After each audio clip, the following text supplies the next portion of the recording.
Hi guys, welcome to my YouTube channel. Thank you for tuning into my channel and I hope that you have subscribed, and if you have not subscribed, please do so. And if you are a returning viewer, okay, there's no returning viewer here because this is my new channel. Like, I have another channel, so welcome you all to my YouTube channel. Permit me, but I'm not going to edit this video, so everything's just going to be as natural as possible. Yeah, because sometimes I get stuck on the editing and I end up not posting the video sometimes. So yeah, welcome. You can call me Googles, and welcome to my YouTube channel. This channel is basically dedicated to building a Googles nation, to talk about life, talk about God, and talk about things that we encounter on this our journey of life. All right, so let's get straight into it. So basically, I want to talk about the book I'm currently reading. It's called Purpose Driven Life. Okay, and I believe that book is a book that everyone should read at least once, but you can read it more than once.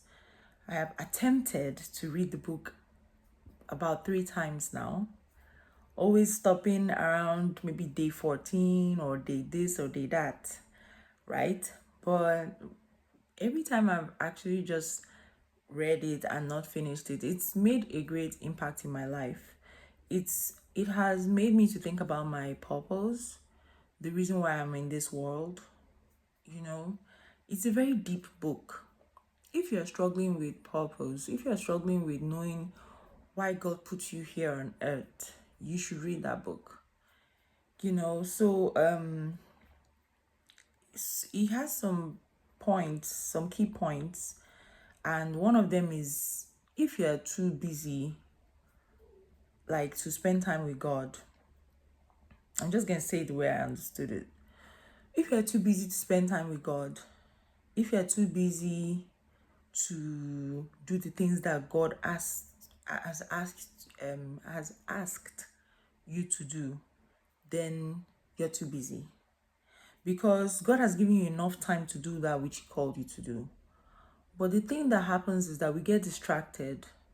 As at the time that book was written, Purpose Driven Life, the first time I attempted to read it was when I was in university.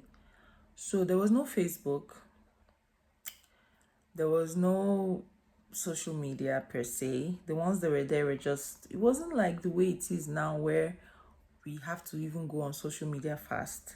It's like a normal part of our lives now. So the book talks about, maybe you're watching too much TV. And so I would like to add mine. Maybe you're consumed with social media, you're consumed with scrolling. That's why you're not spending enough time with God. And another reason might be that maybe you're consumed with what other people think about you. That's why you're not doing what God wants you to do. And there was a quote or part of a book that I read. It said that the reason why you're not successful, or the reason why you're not doing the things you know you're capable of doing, is because you're listening to your neighbors, you're listening to your friends, you're listening to your family, you're listening to everybody except you. And then another quote in that book, Purpose Driven Life, he said, I don't know all the keys to success, but I know one key to failure: trying to please everyone. The moment you decide that you're going to be what God has called you to do, you're going to offend a lot of people.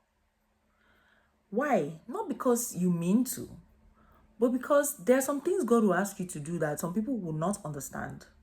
There's some things God will ask you to do that does not look like what you are capable of doing. And so the people that have already known you, they feel like they know what to expect from you. So when you do go out of that box and step out to do what God has called you to do, they begin to think that you're losing your mind. They think that you're going crazy. And so they advise you, well-meaning people, people that you love, people that love you back, they advise you not to do those crazy things, in quotes. So now it's up to you to offend them and please God and do those things He has called you to do.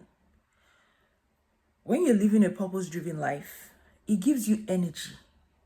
It gives you drive. It gives you focus. Then you're able to say no to some things and yes to some things with such conviction. It helps you to move faster. Focus is something that can help you to achieve so much in such a short time. And this reminds me of a story I heard. Is it a story? I don't think it's a real story, but it's like an illustration. And so I think it was about a rabbit and a tortoise. Tortoise? Let's call it a snail to make it more impactful. They were in a competition. Obviously, you'll be like, the rabbit is going to win. Not really. So let's start the competition. Use your imagination and let's go. 3, 2, 1, go. So the snail is moving towards the finish line. You can see it far ahead. And it's like, this is going to take a long time. So let me just be going. The rabbit is like, is this not just this place here? Let me buy biscuit here. Let me eat small. So the rabbit stops, does some chit chat, buys the biscuits. The rabbit goes to another place, even takes a nap. Maybe it's just here. And he still passes the snail. And then he rests a bit. And then he's like, no big ados with this. Go and greet his friend. Finish greeting his friend. Come back. And the snail just keeps going. Just keeps going. Because he knows that if he rests, he does not stand a chance. So he's just focused on reaching that finish line. And so the rabbit is caught up with Gadus there. They're talking. And he forgets himself. The snail doesn't even stop to drink water. Just keeps going. And then he turns and he sees the snail is almost at the finish line. He's like, please, I'll catch up with you later. Let me keep going. And the snail wins the race. Not because it's faster, but because it's more focused. And so the race is not to the swift, though. It's not to the swift. It's not. But do you labor more than them all? Like, God has given you something and you're like, I'm so talented that once I post this thing, it's going to go viral. Post it. All these people that are doing all these things, I sing better than them now. What is this? Sing it. Look at that outfit. I dress better than this. I'm better stylist. Style it. There's some of us that God has given so much talent. And it's not like we're afraid that we will lose.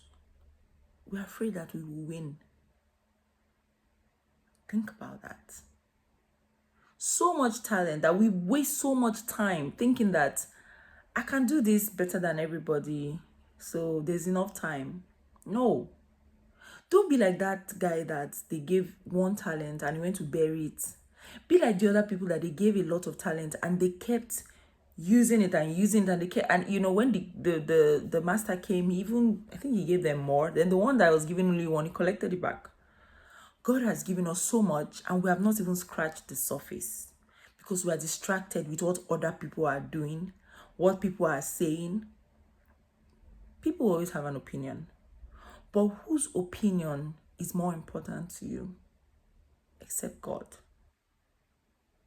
And so living a purpose-driven life, you have to ask yourself, what has God put me here for? What does He want me to do? Am I doing it? And if I'm not doing it, how can I start doing it? This is a call to action now. Think about it. What am I doing that I need to stop doing so that I can fulfill God's purpose for my life? In fact, God's purpose for your life is not really a destination, to be honest. It's a journey. Doing what He's called you to do every step of the way. Because God will not show you the full picture.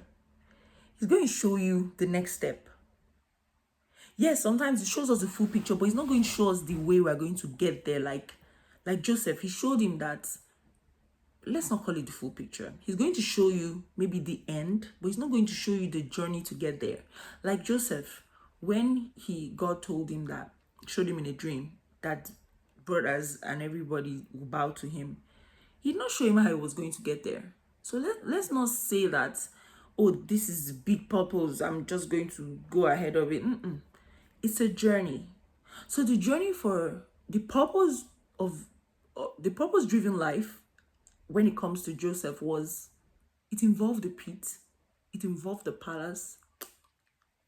Let's not jump. It involved the pit, it involved the Potiphar's house, it involved the prison, and then the palace. That was his journey to purpose. And so it was not a destination, it was a journey, right? So when you're thinking of, okay, what does God want me to do? Now you're going to ask yourself, what was the last thing God told me to do that I have not done? Because if you've not done that, you're not going to hear the next one.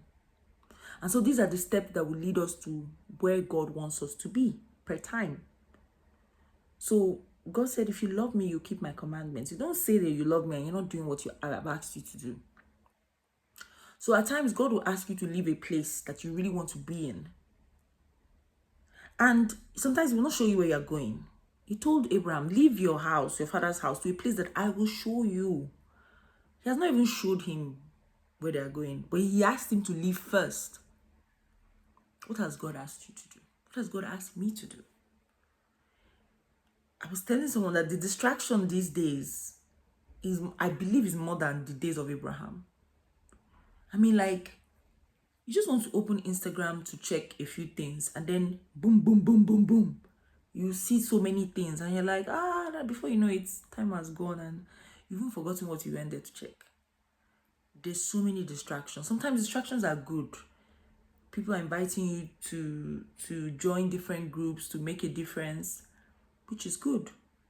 But when the devil cannot succeed in distracting you with something bad, he will distract you with something good, something that you like. So, in order to live a purpose-driven life, what I've learned today is that we need to discover what it is that God wants us to do. And every day, ask yourself, am I doing what God wants me to do today? Am I obeying what God has asked me to do? That shoe that God said I should give somebody, am I giving the person? That place that God has asked me to leave, have I left? Or am I still waiting for the next instruction when I've not done the last one? A purpose-driven life is not an easy life. You will disappoint people. And so I'm going to end with this quote. When it comes to disappointing yourself and disappointing others, choose others every time. Disappoint other people so that you don't disappoint God. They will come around. But the worst thing for you to do is to disappoint God just so that other people will be happy with you. Are they the ones that put the breath in your nose? Are they the ones that kept you alive? Are they the ones that ministered to you when you were sick? Are they the ones that gave you that idea that turned your life around? Don't be like that king that said, oh, I am the one that brought myself here. And then he went down on all fours and became an animal. As fast as this, everything can be taken away. So whatever you're doing, always put God first. It's not easy. Sometimes it will seem easy, but there will come a time when God wants you to do something that is a little bit hard. It's going to test you. Just like when He said, give your son, the one that you love, not the one that's, it's not even not love down, but there's one that Sarah gave birth to, that one. Give it to that child. And He's like, okay, can we be like Abraham? That we obey immediately. And immediately, he, in the morning, I think, he woke up and he just went to do it. He didn't even tell his wife. Because I'm sure if he had told his wife, hey, she will not do it. She will take Isaac and run away. He said, this man don't cool. He wants to kill the only child I have that we have been praying for since, that we finally got in our old age. She will take Isaac and run. But she didn't tell her. There's some people that you don't have to tell. When God tells you to do something, just do it. Because you know, if you tell them, because they love you so much, they can talk you out of it. I've heard of so many great people that gave the instance, like what I'm saying, that when they told their mentors that God told them to do something great, the mentors were like, maybe they felt this thing's too dangerous. And they told them, no, no, no, no, no. And because they knew they had heard God, they still did it. And it blew. Let's just say it that way. And then they went back to the mentor. They said, you see, it worked. And they were like, yeah, I was just testing you. Test what now? You said I shouldn't do it. Do you get? Don't be a case study. Please. Don't be the person that didn't do it and we never know, and then we would never know what you would have become. So God told you to do something, my babe, just go ahead and do it. My oga, go ahead and do it. Whoever it is that is watching, go and do it. Just do it. Just do it. It might be hard. It will be hard sometimes. But just do it. And this life, don't compare your journey with another person's journey. If God wanted you to be like that person, there'll be no need to create you. God does not like waste. He said, gather the remnants. That time they were sharing fish and bread. Gather the remaining. God does not like waste. So if God wanted you to be exactly like that person, there'll be no need to create you. Just be in heaven and be waiting for dispatch when you are needed. There's something inside you that made God to bring. That's what Purpose Driven Life said. You should read it. He said it made God to bring your father and your mother, even if they mistakenly gave birth to you, you know, whatever the circumstance. There's something that was in their DNA and that was in your mom's DNA and your dad's DNA that made God to bring them together, that brought about the exact person he needed for that assignment, which is you. Okay, this is not where the camera is. You. Yes, there's something that needed to be done on the earth and he needed this particular person to do it. You're not a mistake. That book said it. God said it. He said, I have plans for you. Big plans. You're not an error. They say unwanted pregnancy, blah, blah, blah, blah, blah. Heaven planned it. In our error, God does great things with it. God did not say, hey, angels, come and see you. They did something they were not supposed to and give birth to this person. Oh yeah, delete. No. God planned. I'm not saying that God planned for you to sin and fornicate and give birth to a child that when you're not married. No. But even in that era, there is divine plan that we may not be able to understand. But it's real, it's true. You were planned for by God and he has great plans for you. So whatever it is that thing in you that just won't leave, that desire, because it's him that makes us to will and to do. He makes us to desire to do his plan. So if you've lived on this earth for a while and there's something that just won't leave your heart, there's something like you just want to do it, it just keeps coming back to you, maybe that is God telling you to do this thing. So the book we're analyzing, like I said before, is Purpose Driven Life, and I'm just giving my thoughts, on the book. And this is a new year 2026, and I want you to join me to read this book. Join me to read this book and let us be more intentional about our lives. It tells us to prepare for eternity here while on earth, because when you're on earth, it's a dress rehearsal. Did I pronounce that well? Dress rehearsal. Okay. Dress rehearsal. Yeah. It's a dress rehearsal for the play. So earth is not the main thing. There's eternity. This is not all there is. Life continues beyond here. And there are two options, heaven or hell. I don't know what you believe, but I believe that. And whatever you do now will echo in eternity. There are consequences for whatever we do on earth.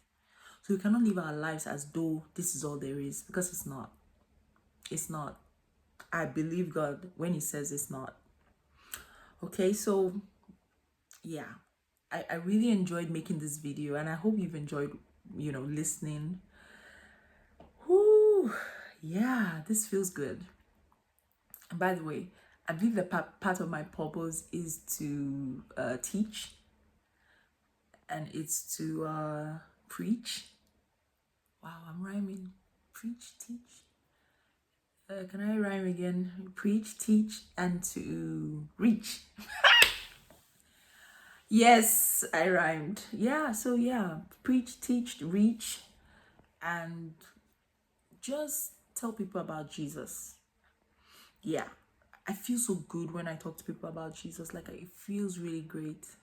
I've been doing it for a long time. Yeah, sometimes I took a break, but yeah, we're back and we're better. So please, what is that thing that when you do it, you're so happy, you feel so fulfilled? Find that out and start doing it, because that will make you have this spring on your feet or whatever. You make you have this smile, this glow, and you're like, wow, I can't wait to just wake up and do this thing. I can't wait for tomorrow to go and do this thing, because that was what I was created for. So my brothers, my sisters, find out that thing that God made you for and start doing it. Because raw, like, there's no time. You think there's time, there's no time. And I'm gonna end with this story. I saw someone on YouTube today. He said that he's the definition of shoulda, woulda, coulda. He's the definition of what could have been. He's about 80 or something, and he said that there's so many things he could have been in this life, and he didn't achieve, not even a wife. That's the way he said it. Not even a wife. As if that's the barest minimum. You couldn't even get a wife. He had so much regrets in his life. And I'm thinking, I don't want to be like that. So that's why I'm encouraging every each one of us. Every day you wake up, just do it. Let people laugh, let people talk, let people wonder, has she gone mad? Has he gone mad? Like, just do what God has asked you to do. If it makes sense to only you, that's fine. But just do it. I promise you, my brother and my sister, it will make all the difference. And even when it gets hard, because it will get hard, you will find this drive and zeal within you that keeps pushing you, and you keep going. So don't be like that man. Even though I believe that it's not too late for him at 80, he can still do part of what he was created for. It's not too late. But wherever you are in life, whatever stage you are, whatever age you are, just go ahead and do what you believe God has called you to do. Leave what everybody else is saying, because that's the quickest way to fail. Just do what you believe in your heart that God has asked you to do. If you fail, God will help you, and you rise. The righteous man might fall 7 times, but he will rise. This is not a call to perfection. As long as we're in this earthly body, we ain't gonna be perfect. But even when you make mistakes, pick yourself up, dust yourself, and keep going. Paul said, this one thing I do, forgetting that which is behind and reaching for that which is in front. I don't care about what you've been through, about what your past is. Don't let your background put your back on the ground. Don't let what you've gone through, what you did or didn't do, affect the remaining part of your life. If you can see this video, you're alive. There's hope. Let's go do this. Have a great time. And please come back to my channel. Please make sure to subscribe, because we're going to have a wonderful time in the presence of God, and we're going to be besties.